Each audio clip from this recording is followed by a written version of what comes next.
All right, there we go. There we go. There we go. I got it. Hi, everybody. Welcome to the next installment of History Loves Company. I'm Amy Reed, and this is Christa McKay. We're with the Marietta Museum of History, and we are pre-filming today instead of going live because weather does not look great for Friday. So we are out here in this gorgeous day. Oops, as I slap you. That's how you hit my back. Gorgeous day in Marietta. But I will say, while we are not going to be live, we will be available to answer questions while this is showing. Yes. So we'll be available. We'll be typing. Yes, we will. Yeah. Our background gives absolutely no clue where we are. But we are outside, obviously, at Crest Hill Cemetery. If you look, and I did this today, if you look on your phone, it actually doesn't say Crest Hill. Oh, what does it say? It says Polk Street Green Space. Weird. That's what it says. That's weird. So if you're not familiar where Crest Hill is, we can hear Polk Street on one side, and I'll show you what road is in front of us, which is Ridge Avenue, not Ridge Road. Okay. And then And that one is Cascade, I believe. No, Maple. Sorry, It's Maple. Maple. Cascade's the next one over. We're between Polk Street and Maple, Yes. and in front of us is Ridge Avenue. Yes, Yeah. exactly. So let me do a quick little Yeah. turnaround. Oh, did I hit stop? No, I didn't. I thought I hit stop for a second. So you can see it's late in the afternoon when we're filming. We're on like one half of the cemetery. So we're closer to the Maple side because it's quieter. And so you can see some of our stones here.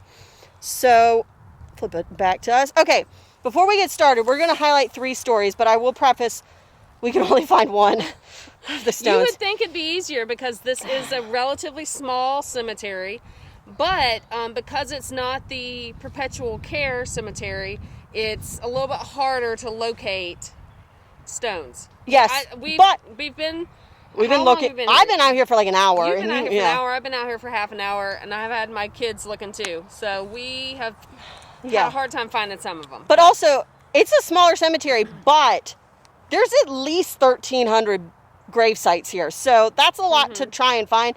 And again, like at the city cemetery, I can find people like there's no tomorrow. But today, it was a little bit tougher. And also, it was also like, ooh, who's that person? Oh, what does that one say? Because we haven't been out here in quite a while. So yeah. So also, what I wanted to tell you guys is when you come out here, it is a non-perpetual care, meaning families take care of it. The city does not take care of it. The company that owns this property does not take care of it outside of mowing. There's a little bit of mowing going on. But the rest of it is all done by the families. And sometimes when the family members leave, nobody's taking care of it. The city cemetery actually had that same issue, and then the city took over care more recently. Okay. So let's remember that. So also I wanted to point out that when you are walking through this cemetery, through Crest Hill, it is very, what's the word I'm looking for? You got to watch your step. It's soft. The ground is soft. The ground is very soft, which sometimes when you're in cemeteries and you're walking through, especially older cemeteries, and you're walking through the different tombstones, you might feel a little bit of sponginess, but this is everywhere. And it's a very uneven landscape. It's kind of, we're on the downslope. And I think also probably because it's on a downslope, maybe the way that the erosion has happened with water coming down off the hill, the ridge, I guess this is Crest Hill, that it's probably not been great for the erosion of the soft dirt underneath. Yeah. So, I mean, we haven't seen any evidence of, any kind of, tombs, what's the sunken in, full, all the way 6 fully, feet. Yeah, no, everything's still covered, I guess is that what I'm trying to say. But there's definitely areas that are sunken in more than others, and potentially over time could be uncovered. Yes, exactly. So, I mean, the other part of this is that this cemetery is almost 100 years old. It goes back to 1928. So we don't know before that what was here. Yeah, I'd like to try to look that up. Maybe by the time we go live with this on Friday, maybe we might have an idea. Figure out what this land was. Yeah. I can't imagine it was much because the type of soil it is. I don't think you could build very easily. I don't know. Yeah, I don't know. I'm not sure if there was some sort of underground water through here, which that would cause a lot of the erosion that we see. And then also, it is the same age as Mountain View Park Cemetery, which is literally across the street. So that's the perpetual care. This is the non-perpetual care. And they're both owned by the same company, you think? Yeah, I believe so, because that's why the city hasn't taken this one over. Yeah. So yeah. So again, you know, when loved ones place their family members here, they know the conditions that is happening. You know, obviously it might be a cost thing. It might be this is just where their family ended up. So we're not judging anyone for being here or for the state of this cemetery. It is a non-perpetual, which is what you would absolutely expect from a cemetery in that situation. I mean, I will say this, because we've been kind of walking around for like an hour. The tombstones themselves are actually not in that horrible of shape. Some of them are dirty. There are broken ones. We'll talk about that in a minute. But I would say the majority, we can easily read. Especially the newer ones. The newer ones. But the ones we're standing in front of are not, I mean, they're over 50 years old. That's very nice. But also, if you guys ever come out here or to any other cemetery and you can't read the name or you want to try and figure it out, do me a favor. Don't use chalk. Okay? It seems like it would be an easy thing to use chalk. You would be able to rub it. What you want to do is a piece of paper, then either a crayon or chalk. But you don't want to do it directly on the stone, because chalk, even though, you know, it says it's non-toxic for kiddos to eat, it's toxic to tombstones. So let's not use the chalk. Okay. I did not see any evidence here, but I'm hoping people might come out here after we do this and they want to see, but don't use any sort of thing like that. All right, so we decided to continue our Black History Month. This cemetery is an integrated cemetery, but we're focusing on Black families here, mainly women, because we're getting into Women's History Month. Yep. But this first story, actually, Amy and I both knew of this family, and it then kind of just spiraled into more of, well, I didn't know they were related. Because, again, like Amy said last week, I love to do genealogy. So I'm always like, well, who are they related to? Well, wait, does that? Oh, and that's what happens. So this first one, I'm going to turn it around. We're going to show you. This is the, sunlight was right there. The Eppinger plot. You might want to go up closer. Yeah, I'm going to watch my paperwork. Yeah, I got your paper. All right, so we have got Bradley. We're going to get up a little bit closer. Let me get up a little bit closer. This is Bradley Sr. and Mabel. There's a name that really needs to come back. I'm a fan of Mabel. Yeah. So, I like Mabel. Okay. You want me to hold that while you hold papers? Making me think. Yeah, but I got to keep the microphone towards us. Okay. Just I because can still hold it, and then you can with get your our papers. chainsaw going on. And Yeah. all this. Okay. So, Eppinger is, if you're not familiar with Marietta history, there's two funeral homes in the Black community in Marietta: Hanley and Eppinger. Hanley is now Hanley Shelton, and they still operate here in Marietta. Eppinger is In Cartersville. in Cartersville, and it is a direct descendant. It's actually their granddaughter. Yeah, I didn't want to say granddaughter who runs it now. But Well, no, it's Mabel's granddaughter. Yeah. Sorry, yes. Well, and it's important to mention that it's their granddaughter, because we really feel that Mabel was the one who said, Bradley, we got to start us a funeral home. Well, a little birdie, Little who's birdie. friends of the Eppingers, told me that the family does feel like Mabel was the one who started the company. So. And I kind of get that impression too. So Bradley Eppinger actually is born in Tennessee, moves here later. Mabel actually has a longer history here. Her parents, Jeff and Minnie Lee Roberson, Okay. Roberson. Mabel was born here, the oldest child of Jeff and Minnie. Minnie is actually the second person that I've been able to find buried here. Okay. First Black woman in 1929. Wow. Yeah. So But she doesn't have a headstone? well, she has a headstone, but okay. we couldn't find it. And it also says, all it says is wife of Jeff Roberson. Oh, that's that one. That's right. Yeah. Her name's Minnie Lee, everybody. Yes, she has a Minnie name. Lee Roberson. Let's remember that. Very important. Yes. So, Mabel, by the time of her mother's death in 1929, has married Bradley. But Mabel has a younger siblings. Her the next sibling, the one after her, is Catherine. And Catherine Roberson marries a man named M.J. Woods. Mm-hmm.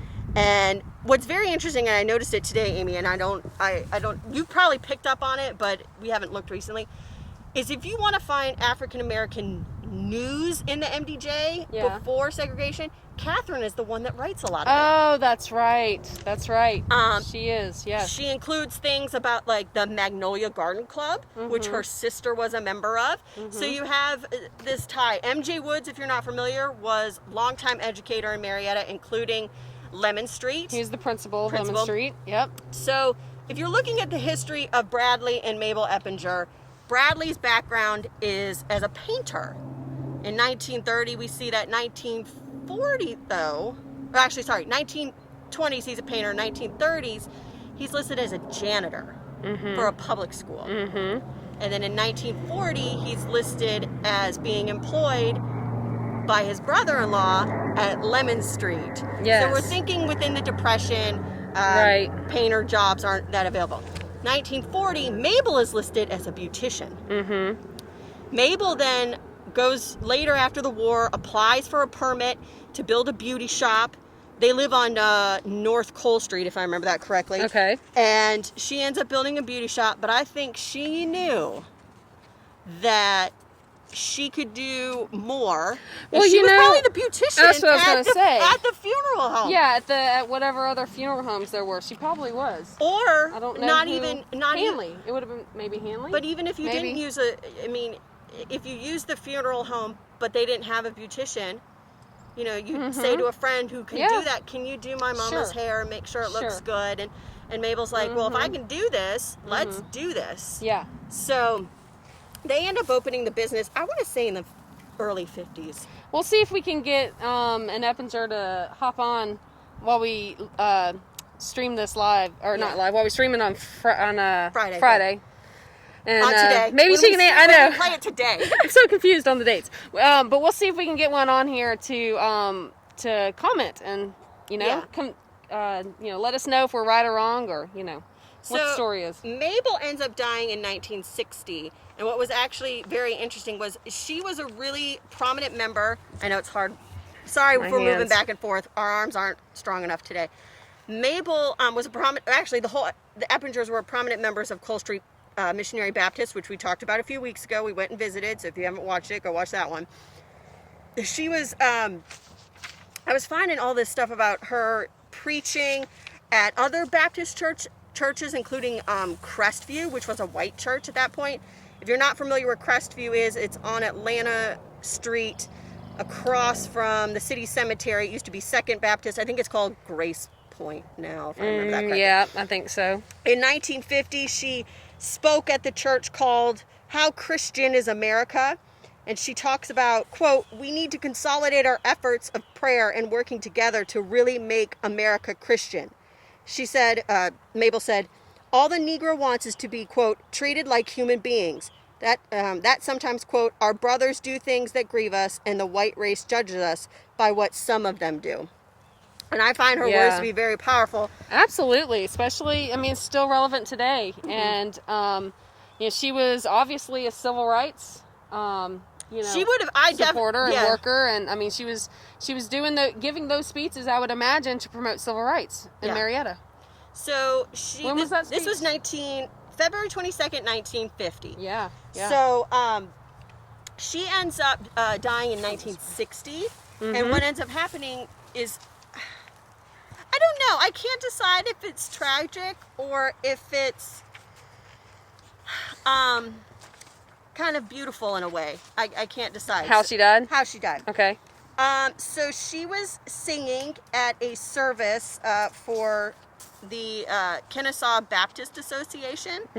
And in the service, let me make sure I actually find the correct one because I want to get the wording right, because I pulled the wrong file. There we go. She was singing a solo at a Sunday school convention at the Kennesaw Baptist Association. She repeated the last 4 words of the hymn, "I'll be with him," before collapsing in a nearby chair, a source said. And she died. Wow. So she passed away praising the Lord. Praising the Lord the way you know it should be. He said that was beautiful. Come sing it to me in person. So that's what she did. And I mean, I find that very like I know.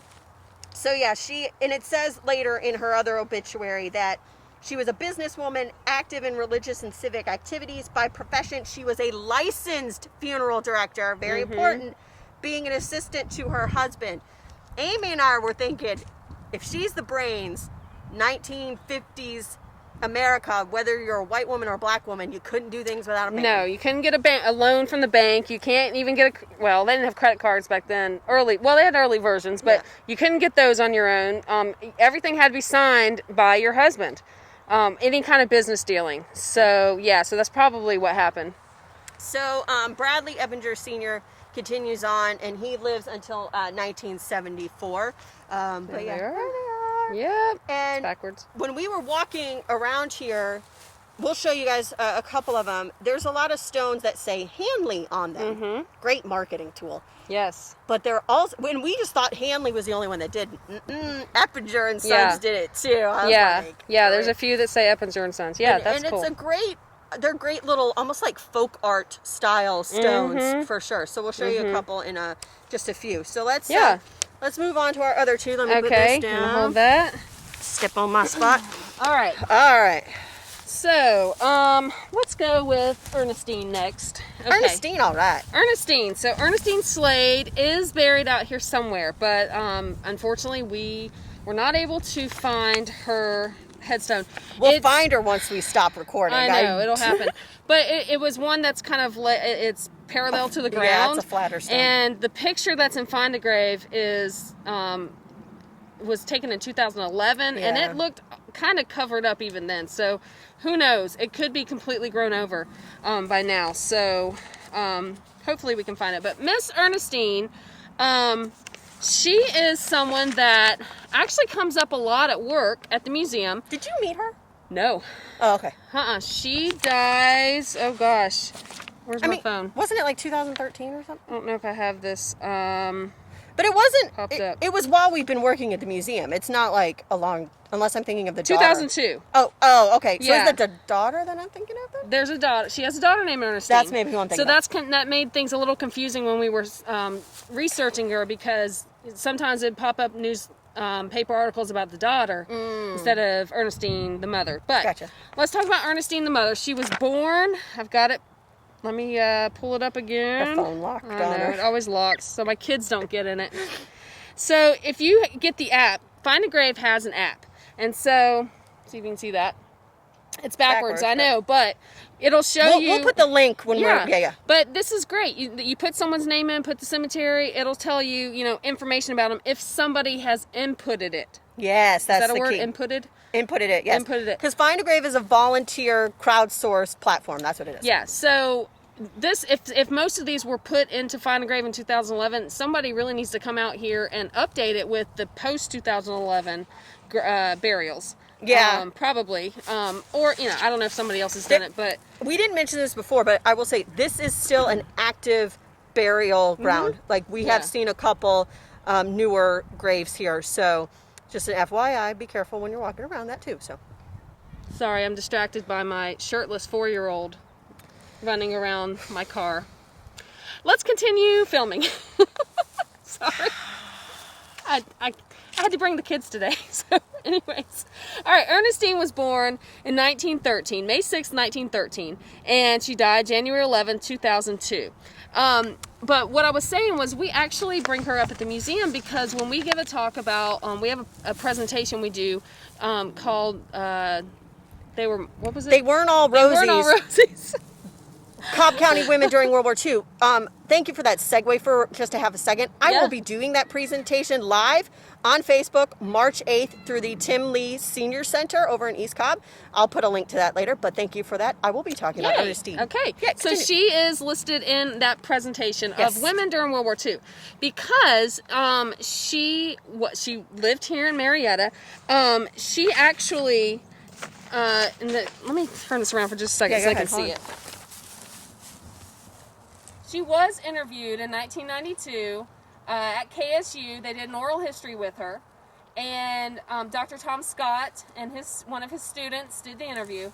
And so by reading this, you can get... Well, do you want to stand over there? Oh, do you want me to? Well, I'll just turn it this. I'll just turn it this way. Stand a little close. So by reading this, you can get her life story and really understand all the details of her life. So I'm not going to go through all of it because, as you can see, it's pretty thick. We can send a link on that, though, too, because it is available. It's right. I printed it straight off the internet. It's available online, and it's transcribed. So it's a wonderful source. They have a lot of great interviews on there. But Ernestine, during World War II, she was, so this is in the 1940s, her profession, she was a domestic worker in a white family's home, somewhere here in Marietta. And when Bell Aircraft came to Marietta, one of the big things for them was that they were paying higher wages than a lot of the other businesses and especially lower income families were making. So it was a great opportunity for people to get a newer job, newer skill set, because they're going to be trained on how to make airplanes and a higher pay. And so, of course, and they were also hiring African Americans. And they had a recruiting station here in Marietta. The problem for African American women was that they, for the ones who worked domestically inside white homes, those families, those white families, did not want to give up their help. Mm-hmm. And they did not want to give them up. They, had attachments with some of them as far as they trusted their children with these women, and they, these women already knew how they liked things, cleaned and cooked and taken care of, and they didn't want to have to go through the process of training someone new. And so what would happen is these white women would go down to the recruiter's office for Bell Aircraft, and in Marietta, the recruiter's office had a list of African American women who they were not to recruit because these influential families and these women who came from money, local money, they had sway, and they could kind of tell the local Bell Aircraft supervisors what to do. And so they had a list. So Ernestine was upset because her name was on this list, and so they wouldn't hire her at Bell, but she wanted to make more money for her family. So she actually had to go down to Atlanta, to the Atlanta recruiter station. They hired her there. She trained down there in Atlanta and then got a job up at Bell Aircraft. Mm. And so I just thought that's just such an important story for us to tell about, the difficulties for some women. This is the era of Rosie the Riveter. You think all these women are getting these skilled jobs that were not available to them beforehand. Mm-hmm. But it was a lot harder for African American women to get those jobs than it was for white women. Right. So it's something to remember. Now, Ernestine does pop up in the news a couple times. She also worked at the Fort Hill Day Nursery. So one of our programs we've done in the past is on the Marietta Housing Authority and on housing communities and public housing. Yeah. And one of them, the first one that was built for African Americans in Marietta, was called Fort Hill. Mm-hmm. It was located at Lemon and Cole. Yeah. Yeah, Lemon and Cole Street, behind the police department, and it was there until just the 2000s. They got those townhomes there that we talked about when we were at Cole Street Baptist. Yeah, we talked about that. But as part of that community, they had a day nursery there for working mothers, many of whom in the 40s were domestic workers, to leave their children. Well, Miss Slade, later on, she ends up working there, and part of one thing she does is she teaches cooking classes, and apparently she was known as a good cook, And in this newspaper article here, which this is from actually 1972, so this is a little later on. It says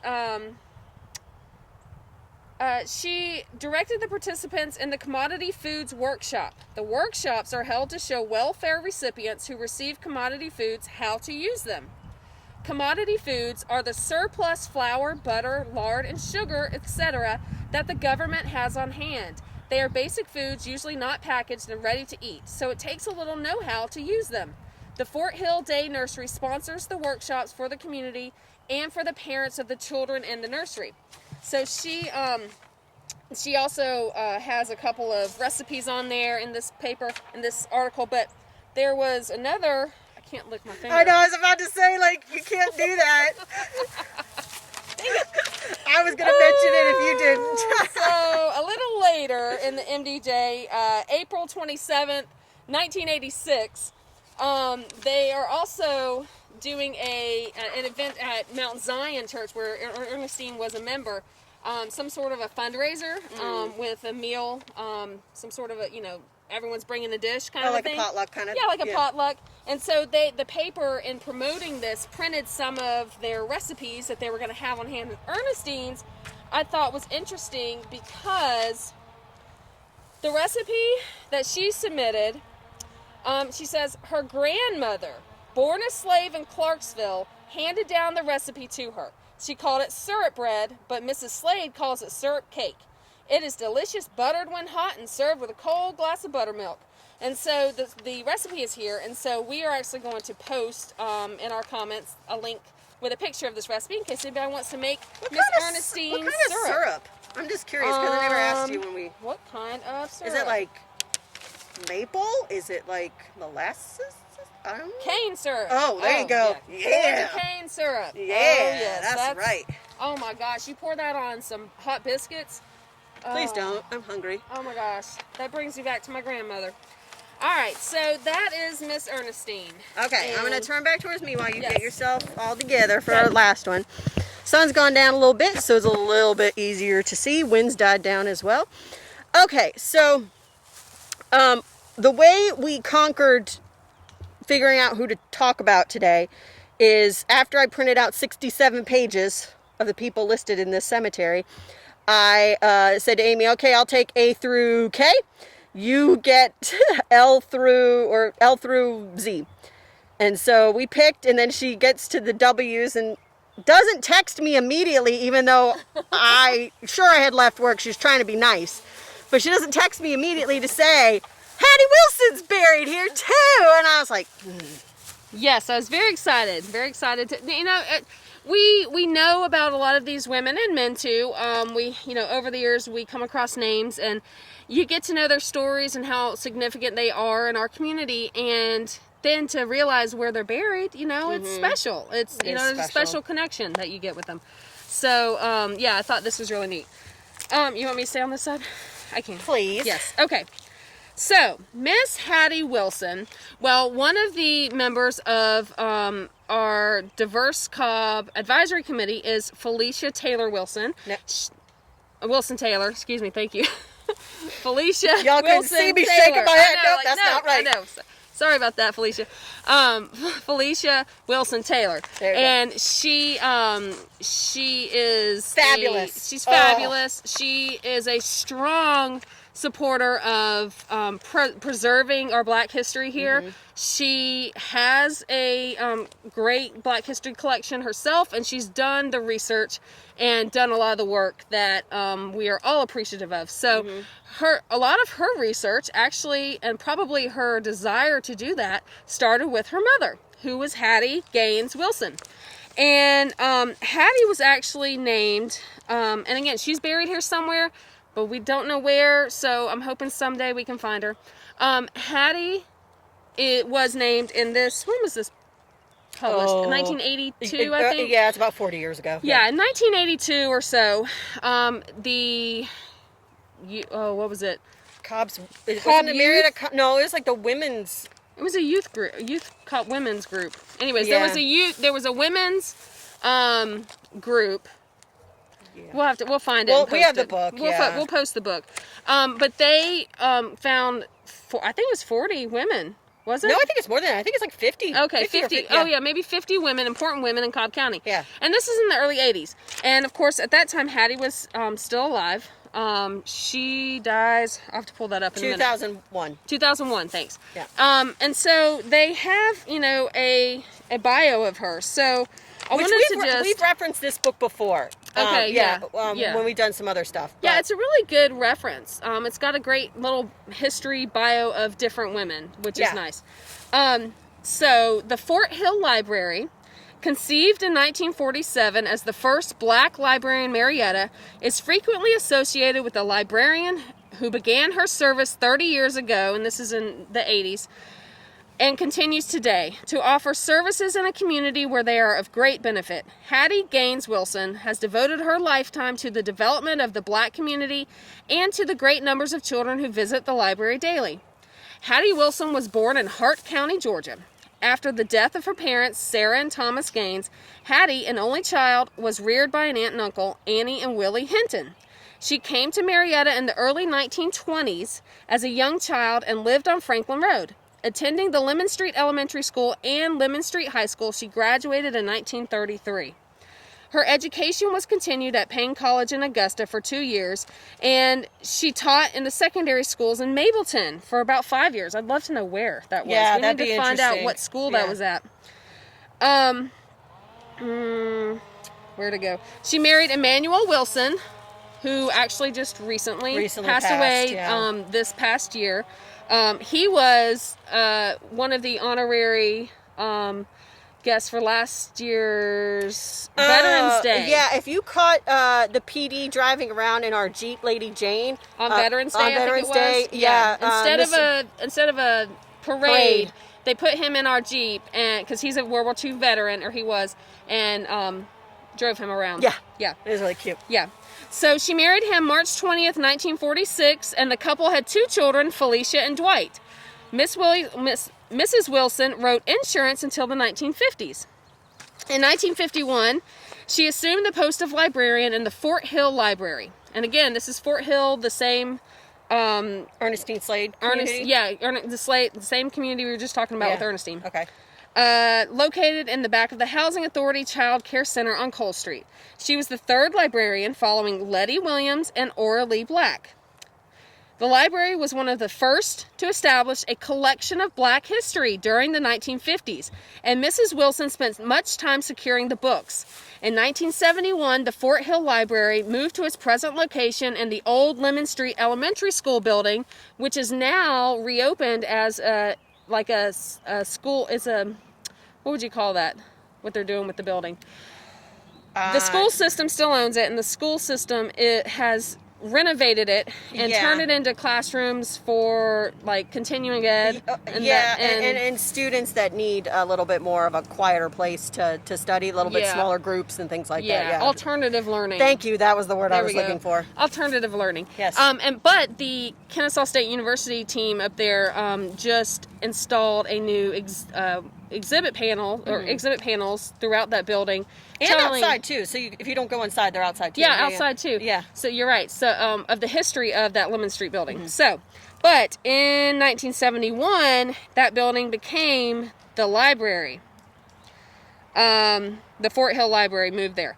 In 30 years, Hattie Wilson has worked to increase the service from 2 days per week to 6 days. In addition to her career, she's been an active member at Zion Baptist Church, which her great-great-great-grandmother helped form in 1866. She volunteered her time as a leader of Cub Scouts and Girl Scouts. She has been involved with various groups using the library as a community service center, including the 4-H, Scouts, and Senior Citizens. At the Lemon Street High School, she was active in the PTA and school band around 1960. She was in the Marietta Eastern Star group, which is the women's Masonic group. She, when this was written, she was presently serving as a volunteer at Kennestone Hospital and president of the Elks Auxiliary. She volunteered for the Red Cross for 34 continuous years Whew. and has worked with both mental health groups and literary action. As a board member of the Cobb YMCA, Miss Wilson donated her time in the late 70s, and currently in the 80s, she holds a position on the board of the Marietta Housing Authority.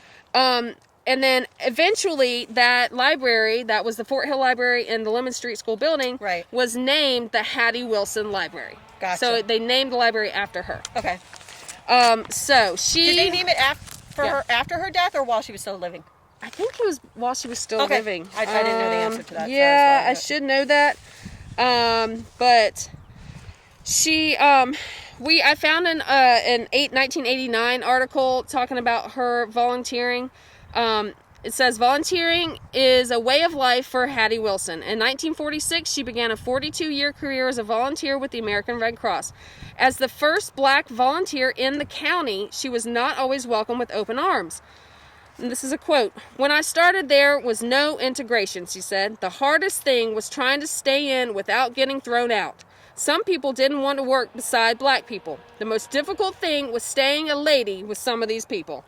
I mean, that had to be difficult. That had to be I don't difficult. know that I could stay a lady. Because, if you're not familiar with the Red Cross here in Marietta, it was segregated for a very long time. So you had two separate operations of Red Cross in Marietta. Yes, So. and she actually combined her two loves of being a librarian and working with the Red Cross, and she established a book cart program at Kennestone, and she would cart books around to people who were at the hospital. That's I know. cool. And here's a picture of Miss Hattie. Here we go. There you go. See, look at that. Yep. Yeah. Yeah, so that's Miss Hattie Wilson. Okay, so we are losing our sunlight here. Yep. And that's okay. So next week we Did will... you see my shirt Oh, for yes. my women? Do you want to go stand in front? Okay. I saw her shirt, everybody, so you can read it. To honor all these important black women from history. That's right. Yep. There we go. My shirt's just gray, everybody. I'm just saying. Okay, so in order to continue this theme, we have planned out next week. Weather looks like it'll be good. We are continuing with Black history, but also with women's history, and we will be over at Elizabeth Porter Park. Yes, yeah. So I have to say, so many of the women in our history, in Marietta's history, that we find that we have information on that are super active in at least documented forms are black women. Oh, yeah. They are the keystones, the support stands to that community, and still are today. So much of the help that we've gotten in researching and in promoting black history through the museum, and the information we've had, the outreach we've had, has been through black women in the community today. So as a woman, I want to thank all of them. Absolutely. Publicly. Thank you. And yeah. Let's keep telling each other's stories. Yes. That's the way to do it. Yes. Support, tell each other's stories, get it out there. Yes. So next week, we will see you again. If you have questions for today, hopefully we answered them. If you had them. If not, we'll be live on the keyboard typing, commenting. Yeah. And so have a wonderful weekend, and we will see you next week. Thank you, guys. Bye.